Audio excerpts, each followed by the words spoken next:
بسم اللہ الرحمن الرحیم۔ السلام علیکم ورحمۃ اللہ وبرکاتہ۔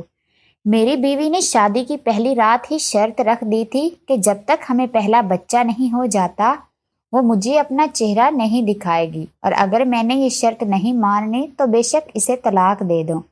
میں نے اس کی شرط مان لی، لیکن مجھے کبھی کبھی اس کی شکل دیکھنے کا بہت تجسس پیدا ہوتا تھا، اور وہ تھی کہ گھونگھٹ سے خود کو چھپائے رکھتی تھی۔ ایک دن دفتر کا ساتھی مجھے ایک بزنس کانفرنس میں لے گیا تو وہاں میں نے اماں کو ویڈیو کال کی تو کہنے لگی، تیری بیوی نے پینٹ شرٹ کیوں پہنی ہے؟ پیچھے مڑ کر دیکھا تو میرے باس۔ شادی کی پہلی رات تھی، اور کیا ہی عجیب رات تھی کہ بیوی نے ایک عجیب شرط رکھ دی۔ میں تو دل میں بڑے ارمان لے کر کمرے میں داخل ہوا تھا کہ اپنی بیوی کو دیکھوں گا، اس کی تعریف کروں گا، اور میں نے تو منہ دکھائی کے لیے بہت اچھا تحفہ بھی لے رکھا تھا۔ لیکن جیسے ہی میں اس کے پاس بیٹھا اور گھونگھٹ اٹھانے لگا تو اس نے منع کر دیا۔ کہنے لگی کہ آپ سے شادی اگرچہ میں نے اپنی مرضی سے کی ہے، لیکن میری ایک شرط ہے۔ میں نے حیرانی سے پوچھا کہ ایسی کیا شرط ہے؟ تو کہنے لگی کہ جب تک ہمارے ہاں پہلی اولاد نہیں ہو جاتی آپ میرا چہرہ ہرگز نہیں دیکھیں گے۔ یہ کیسی عجیب و غریب شرط تھی؟ مجھے ایک دم غصہ آیا اور میں کھڑا ہو گیا اور کہا کہ تمہیں آج کے دن کم سے کم ایسا مذاق نہیں کرنا چاہیے۔ تو وہ کہنے لگی، میں مذاق نہیں کر رہی، میری یہی شرط ہے، اگر آپ کو ماننی ہے تو ٹھیک ہے، ورنہ میں نے اس کی بات کاٹتے ہوئے پوچھا کہ ورنہ کیا؟ تو کہنے لگی کہ بے شک آپ مجھے ابھی طلاق دے دیں اگر آپ کو میری شرط نہیں منظور، لیکن میں واقعی میں تب تک آپ کو اپنا چہرہ نہیں دکھا سکتی جب تک کہ ہمارے یہاں پہلی اولاد نہیں ہو جاتی۔ اور جب میں نے اس کی وجہ پوچھی کہ تم ایسا کیوں کر رہی ہو تو کہنے لگی کہ ہمارے پیر صاحب نے کہا تھا، انہوں نے مجھے خاص طور پر ہدایت کی تھی کہ اپنے شوہر سے پہلی رات کے ہونے تک پردہ کرنا، ورنہ ہماری شادی شدہ زندگی میں بہت مسائل آ سکتے ہیں، اور یہاں تک کہ میری وجہ سے میرے سسرالیوں کی جان کو بھی خطرہ لاحق ہو سکتا ہے۔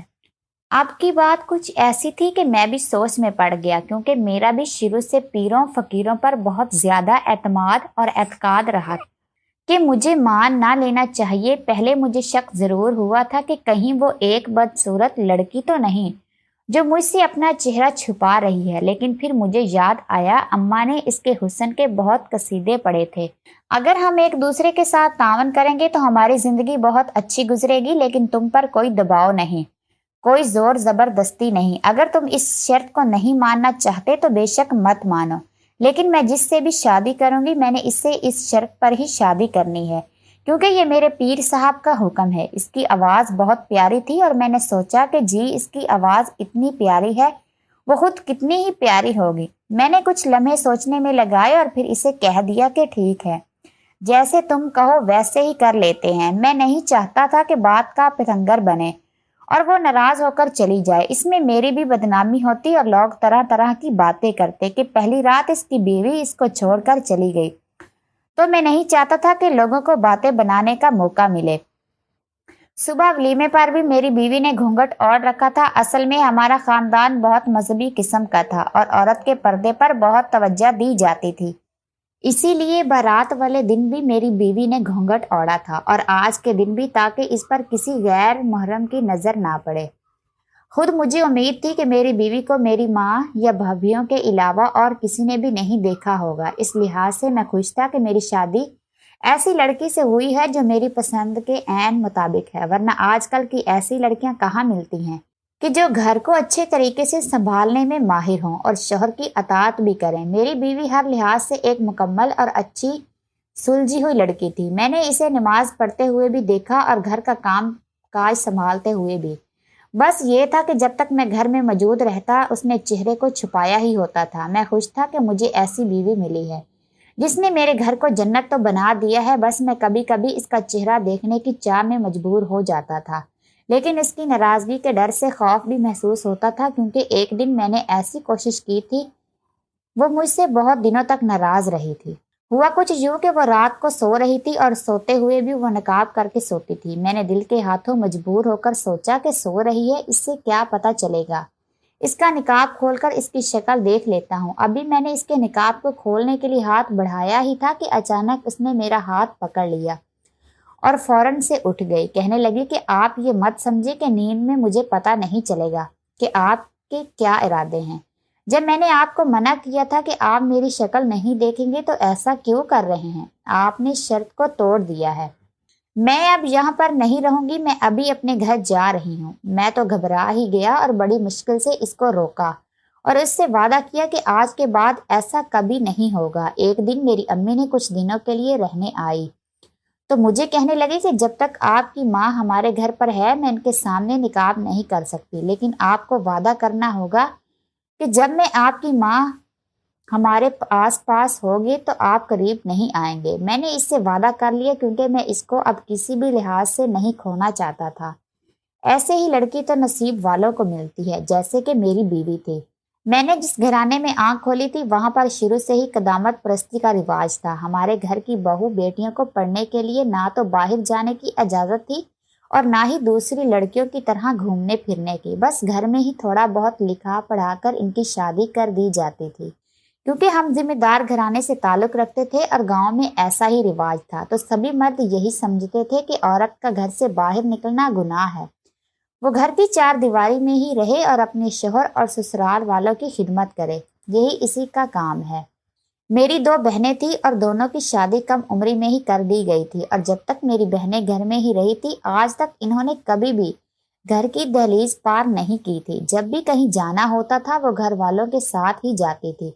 پھر آہستہ آہستہ ہم شہر شفٹ ہونے لگے اور خیالات تھوڑے تھوڑے بدلنے لگے، لیکن پھر بھی ایسا نہیں تھا کہ ہمارے گھر میں عورتوں کو بالکل ہی کھلی چھوٹ اور آزادی دے دی جاتی ہو۔ میری بھابیاں اور چھوٹی بھتیجیوں کو بھی گھر کے اصولوں کا اچھے سے پتہ تھا، اس لیے انہوں نے بھی کبھی خلاف معمولے کوئی بات نہیں کی تھی۔ مجھے یاد تھا کہ یہاں پر جب میری نوکری ہوگی تو اماں کو میری شادی کی فکر ہونے لگے گی اور انہوں نے ایک بہت اچھی لڑکی کے گھر پر رشتہ بھیجا۔ جب ہمیں پتہ چلا کہ لڑکی نوکری کرتی ہے تو میں نے فوری طور پر انکار کر دیا۔ میں شروع سے ہی نوکری کرنے والی لڑکیوں کو اچھا نہیں سمجھتا تھا۔ میرے خیال میں عورت کا کام گھر سنبھالنا ہے اور اسے وہی کرنا چاہیے۔ یہاں شہر میں ساری ایسی ہی لڑکیاں تھیں جو جاب کرتی تھی، یہاں تک کہ میرے دفتر میں بھی آدھی تعداد لڑکیوں کی ہی تھی، لیکن میں اپنے خیالات کی وجہ سے دفتر میں سب سے الگ ہی سمجھا جاتا تھا اور میرے ان خیالات پر کافی بار مجھے تنقید کا بھی سامنا کرنا پڑا تھا۔ ایسے ہی ایک دن عورت کی آزادی کی بات چھڑ گئی اور میں نے بھی کہہ دیا کہ عورت کو آزادی کی کیا ضرورت ہے؟ جو لڑکیاں نوکری کرتی ہیں وہ اپنا گھر نہیں سنبھال سکتی اور نہ بسا سکتی ہیں۔ میرے سخت الفاظ پر دفتر کی ساری لڑکیوں نے ہنگامہ کھڑا کر دیا اور میرے خلاف باس کو شکایت درج کروا دی گئی، لیکن چونکہ میرا کام اچھا ہوتا تھا تو اس وجہ سے مجھے نکالا نہیں گیا اور صرف وارننگ دے دی گئی۔ اس کے بعد میں نے کبھی اس معاملے پر دفتر میں کوئی بات نہیں کی۔ اب تو میں نے پکا فیصلہ کر لیا تھا کہ شادی تو کسی مذہبی لڑکی سے ہی کروں گا، لیکن میں یہ بھی جانتا تھا کہ ایسی لڑکی آج کل کے زمانے میں ملنا ناپید ہی ہے جیسی میں چاہتا تھا۔ لیکن پھر جب اماں نے بتایا کہ انہوں نے میری پسند کے مطابق ایک لڑکی تلاش کر لی ہے تو مجھے بہت خوشی ہوئی تھی، لیکن پھر اپنی بیوی کی اس شرط نے مجھے وقتی طور پر کچھ شک میں بھی ڈال دیا اور میں پریشان بھی ہوا، لیکن پھر آہستہ آہستہ اس کی عادت و اخلاق نے مجھے بہت متاثر کیا اور میں جان گیا کہ اس سے اچھی بیوی تو مجھے کبھی مل ہی نہیں سکتی تھی۔ اماں بھی اپنی بہو کی بہت تعریفیں کرتی تھی اور یہاں تک کہ میری بھابیاں بھی مجھے کہتی تھی کہ تم خوش قسمت ہو کہ تمہیں ایسی بیوی ملی ہے۔ اس کے پکائے گئے کھانے اور گھر کا سلیقہ دیکھ کر تو میری ماں اس کے صدقے واری ہی جاتی تھی۔ ویسے تو وہ میری موجودگی میں اپنے آپ کو چھپائے ہی رکھتی تھی، لیکن ایک دن میں نے اتفاق سے اس کے بال دیکھ لیے، کتنے لمبے اور گھنے ہیں۔ بال دیکھ کر میں صبر نہیں کر سکا اور میں نے اچانک اس کا رخ اپنی طرف موڑ لیا، لیکن اس نے جلدی سے اپنے چہرے پر ہاتھ رکھ لیے اور میں اس کا چہرہ نہیں دیکھ سکا۔ اپنی اس بے اختیاری پر مجھے بہت شرمندگی ہوئی اور میں نے اس سے معافی بھی مانگی۔ اب تو میری یہی کوشش تھی کہ ہمارے ہاں جلد سے جلد بچہ پیدا ہو جائے تاکہ میں اپنی بیوی کے چہرے کا دیدار کر سکوں، اور بہت جلد مجھے یہ خوشخبری بھی مل گئی۔ اب تو میں بہت خوش ہو گیا اور بس دعائیں کرنے لگا کہ جلدی سے 9 مہینے گزر جائے تاکہ مجھے ڈبل خوشیاں ملے، ایک تو اولاد کا تحفہ اور دوسرا اپنی بیوی کا چہرہ۔ میری ماں نے مجھے کہا تھا کہ وہ ان دنوں ہمارے پاس آ کر رہ لے گی، لیکن میری بیوی نے منع کر دیا کہ تمہاری ماں خود بوڑھی ہے تو ایسے میں وہ میرا کیا خیال رکھے گی۔ گھر کے کاموں میں لگ کر تھک جائے گی اور مجھے اچھا نہیں لگے گا، اس لیے میں نے اپنی ماں کو منع کر دیا۔ سب کچھ ٹھیک چل رہا تھا، لیکن پھر ایک دن میرے پڑوسی نے مجھے عجیب بات بتائی۔ کہنے لگا کہ بھابھی کیا کہیں پر نوکری کرنے جاتی ہے؟ میں چونک گیا اور پوچھا کہ یہ تم نے کیسی بات کر دی؟ کیا تم ہمارے گھر کا ماحول نہیں جانتے کہ ہمارے گھر کی عورتوں کو نوکری کرنے کی اجازت نہیں ہے؟ وہ گھر میں ہی رہتی ہے۔ تو کہنے لگا کہ وہ روزانہ بیگ ڈال کر تمہارے جانے کے بعد خود بھی کہیں چلی جاتی ہے، تو اس لیے میں نے پوچھا تھا کہ کہیں انہوں نے بھی تو کوئی نوکری نہیں شروع کر دی۔ میں یہ بات سن کر پریشان ہو گیا کہ ایسا کیسے ہو سکتا ہے کہ میری بیوی نے مجھے بتائے بغیر کوئی قدم اٹھایا ہو۔ وہ تو گھر سے کبھی باہر گئی ہی نہیں تھی۔ گھر آ کر جب میں اسے پوچھا تو ایک دم سے گھبرا گئی اور کہنے لگی کہ آپ مجھ پر شک کر رہے ہیں، آپ اس شخص کی باتوں میں آ گئے ہیں جس کا محلے میں کوئی اعتبار ہی نہیں کرتا۔ ہاں، یہ سچ ہے کہ میں کچھ دنوں سے گھر سے باہر جا رہی ہوں، لیکن میں ڈاکٹر کے پاس چیک اپ کے لیے جاتی ہوں، اور میرا نہیں خیال کہ اس میں کوئی اعتراض والی بات بنتی ہے۔ اعتراض والی تو بات واقعی میں کوئی نہیں تھی، لیکن میری بیوی کو مجھے بتانا چاہیے تھا۔ بہرحال میں چپ ہو گیا، اس سے کہا کہ آئندہ جب بھی کہیں جاؤ تو مجھے بتا کر جانا۔ مجھے پہلی بار اس کی کوئی بات بری لگی تھی، لیکن میں چپ ہو گیا اور اس پر شک نہیں کیا کہ بھلا اس نے تو آج تک مجھ سے نوکری کی خواہش کا اظہار نہیں کیا، تو وہ نوکری کیوں کرے گی؟ وہ تو اتنی پڑھی لکھی بھی نہیں تھی۔ لیکن بہت جلدی میری یہ غلط فہمی بھی دور ہو گئی۔ جب ایک دن میں گھر آیا تو مجھے کمرے سے کسی لڑکی کے بولنے کی آوازیں آئی۔ میں نے دروازے پر دستک دے کر اپنی بیوی سے پوچھا کہ اندر کون ہے؟ تو کہنے لگی کہ یہ سامنے والوں کی لڑکی ہے، مجھ سے میتھ کے سوال سمجھنے آئی ہے۔ میں دل ہی دل میں ہنس پڑا کہ بھلا میری بیوی اس کو کیا میتھ کرائے گی، جس نے کبھی کالج کا منہ نہیں دیکھا، اور جبکہ یہ لڑکی تو یونیورسٹی جاتی ہے۔ لیکن اندر سے مجھے اس لڑکی کی کھلکھلاتی ہوئی آواز آئی۔ وہ میری بیوی کا شکریہ ادا کر رہی تھی کہ اس نے اسے بہت اچھا سمجھایا۔ اب تو میرا چونکا بنتا تھا۔ میں نے اسے پوچھا کہ تم نے اسے میتھ کیسے سمجھا لیا، جبکہ وہ تو گریجویشن کی اسٹوڈنٹ ہے؟ تو کہنے لگی مجھے شروع سے ہی میتھ بہت اچھا لگتا ہے، اور وہ بہت آسان سوال تھے تو میں نے سمجھا لیے۔ اس نے میری بات کا صحیح طریقے سے جواب نہیں دیا اور بات گول مول کر دی۔ ہمارے بچے کی پیدائش میں صرف چند مہینے ہی رہ گئے، تو میں بہت بے صبری سے یہ وقت کاٹ رہا تھا۔ آخر میرے 1.5 سال کے صبر کا پھل ملنے والا تھا۔ اسی دوران ایک دن ایسا ہوا کہ مجھے دوسرے شہر ایک بزنس کانفرنس کے سلسلے میں اپنے دفتر کے ساتھی کے ساتھ جانا پڑا۔ میں نے اپنی بیوی کو اس بارے میں پہلے ہی بتا دیا تھا اور کہا تھا کہ یا تو وہ اپنے بھائی کے گھر چلی جائے یا میری ماں کو یہاں پر بلا لے، کیونکہ 2 یا 3 دن بھی لگ سکتے ہیں۔ تو اس نے جھٹ کہہ دیا کہ تم اپنی ماں کو مت بلانا، میں اپنے میکے چلی جاؤں گی۔ تو میں بھی مان گیا۔ وہاں پر جا کر میں نے اپنی بیوی کو کال کرنے کی کوشش کی تو مجھے بہت حیرانی ہوئی کہ جب اس نے میری کال کاٹ دی۔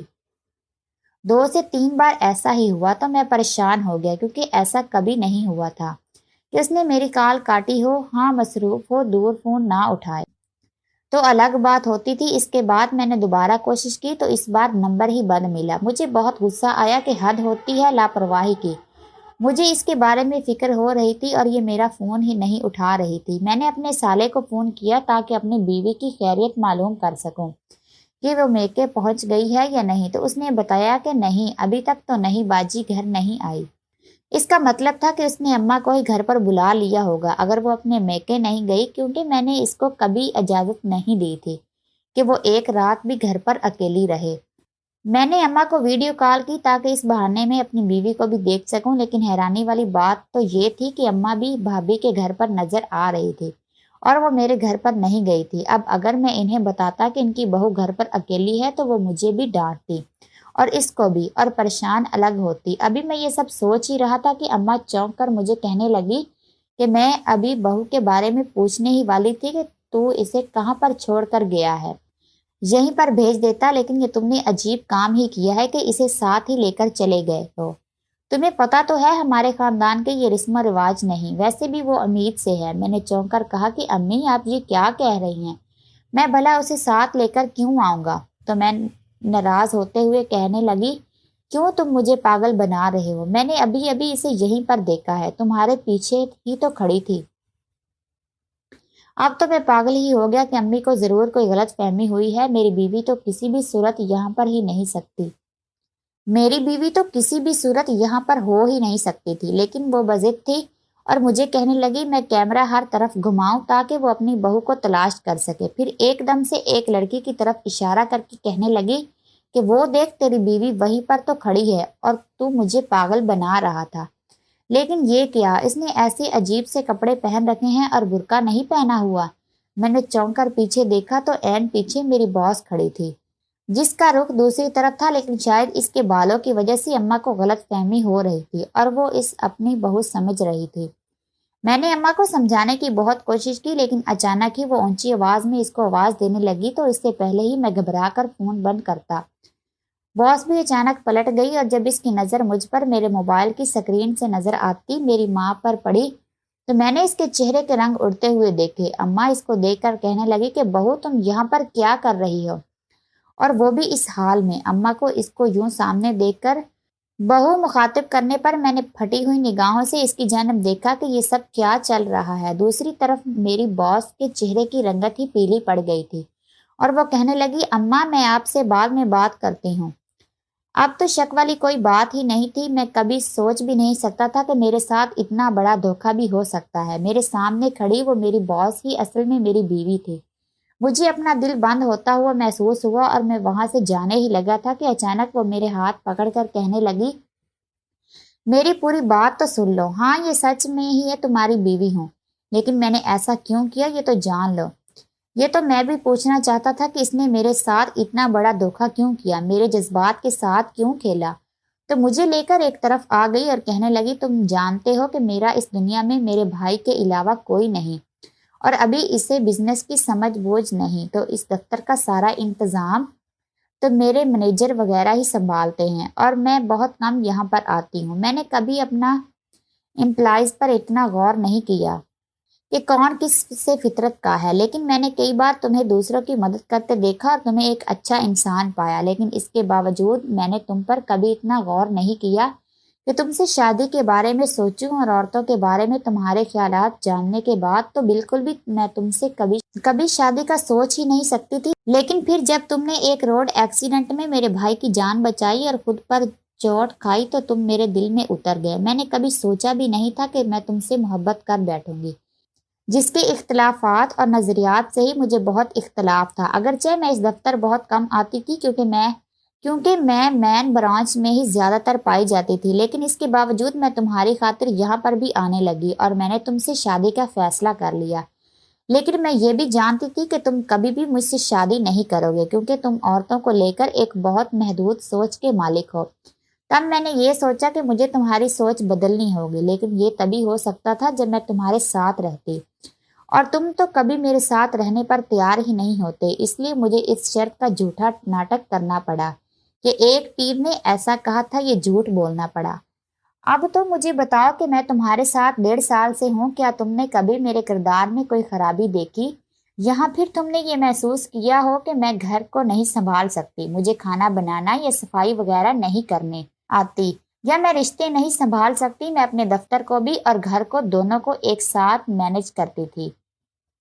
تمہارے جانے کے بعد میں بھی گھر سے دفتر کے لیے نکل جاتی تھی اور تمہارے آنے سے کچھ دیر پہلے گھر آ کر صفائی وغیرہ کرتی اور تمہارے لیے تازہ کھانا بناتی تھی، اور دفتر میں بھی تم جس سے مرضی میرے کردار کے متعلق پوچھ سکتے ہو کہ کیا میں نے کبھی کسی سے فری ہو کر کوئی بات کی یا کسی غیر مرد کے ساتھ دوستی کی۔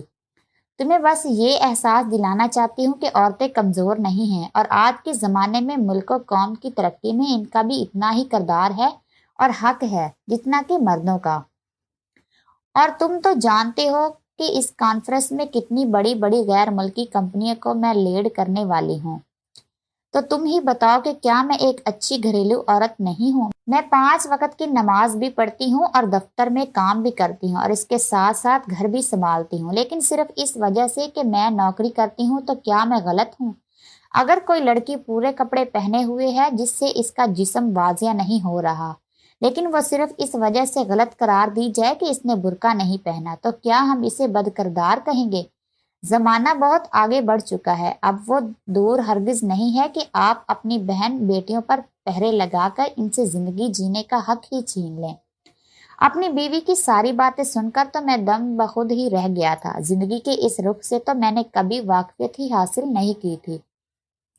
ہمیشہ اپنی محدود سوچ میں رہا تھا، اس کو ہی درست سمجھا تھا، لیکن وہ بالکل ٹھیک کہہ رہی تھی۔ ہمیں ساتھ رہتے ہوئے 1.5 سال کا عرصہ ہو گیا تھا، اور اس عرصے میں نے اس میں کوئی ایک بھی خرابی نہیں دیکھی تھی۔ وہ ہر لحاظ سے ایک بہترین باس اور ایک گھریلو بیوی تھی۔ مجھے کہنے لگی کہ ہمیں جانتی ہوں، میں نے تمہارے ساتھ دھوکہ کیا، لیکن میری نیت ایسی نہیں تھی۔ میں صرف تمہیں احساس کروانا چاہتی تھی۔ اب جو بھی تم فیصلہ کرو گے مجھے منظور ہوگا، اور میں تو اب اس سے دوری کب تصور بھی برداشت نہیں کر سکتا تھا کہ وہ میری اولاد کو بھی جنم دینے والی تھی، اور میں اس سے پیار بھی بہت کرتا تھا۔ اس لیے میں نے اس سے معافی مانگی اور وعدہ کیا کہ میں اپنی سوچ کو اپنی آنے والی نسل کے لیے وسیع کروں گا۔